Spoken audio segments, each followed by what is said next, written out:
দক্ষিণ চীন সাগর নামটা শুনলেই কেমন চোখের সামনে দিগন্তজোড়া নীল জল আর তার মাঝে ছোট ছোট দ্বীপের সারি ভেসে ওঠে, তাই না? কিন্তু এই যে অপূর্ব সৌন্দর্য, এর আড়ালেই কিন্তু লুকিয়ে আছে গভীর আন্তর্জাতিক উত্তেজনা। চলুন আজ আমরা এই শান্ত সমুদ্রের গভীরে ডুব দিই আর বোঝার চেষ্টা করি ঠিক কিভাবে এই নীল জলরাশি বিশ্ব রাজনীতির এক উত্তপ্ত কেন্দ্রবিন্দুতে পরিণত হয়েছে। তো প্রথমেই এর বিশালতা আর ভৌগোলিক অবস্থানটা একটু দেখে নেওয়া যাক, কারণ এই সাগরের আকারে কিন্তু এর গুরুত্বের প্রথম কারণ।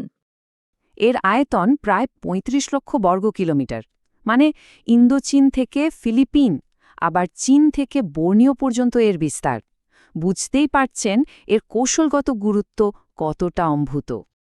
এখন আসল প্রশ্ন হল, একটা সাগরকে নিয়ে এত টানাটানি কেন? আসলে এর উত্তরটা লুকিয়ে আছে দুটো খুব গুরুত্বপূর্ণ জিনিসের মধ্যে। একটা হলো বাণিজ্য আর অন্যটা হলো সম্পদ।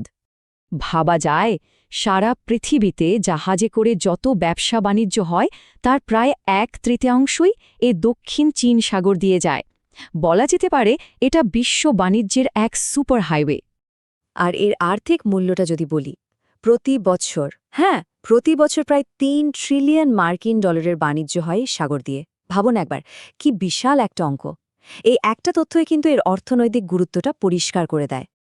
তবে শুধু বাণিজ্যের রাস্তা হিসেবেই নয়, এই সাগরের নিচেও রয়েছে এক অমূল্য ভাণ্ডার। ধারণা করা হয় এখানে প্রচুর পরিমাণে খনিজ তেল আর প্রাকৃতিক গ্যাস জমা আছে।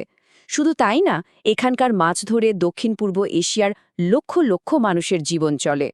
আর এই বিপুল সম্পদ আর কৌশলগত গুরুত্বের কারণেই শুরু হয়েছে এক জটিল সংঘাত। চলুন এবার দেখি এই বিবাদের মূল খেলোয়াড় কারা আর তাদের কার কী দাবি। এই পুরো বিতর্কের কেন্দ্রবিন্দুতে রয়েছে একটা জিনিস, যার নাম 9 লাইন। এটা আসলে একটা কাল্পনিক রেখা যা দিয়ে চীন প্রায় পুরো সমুদ্রটাকে নিজেদের বলে দাবি করে, আর এই দাবিটাই কিন্তু সবচেয়ে বড় সমস্যার কারণ। আচ্ছা, তাহলে বিষয়টা কি দাঁড়াচ্ছে?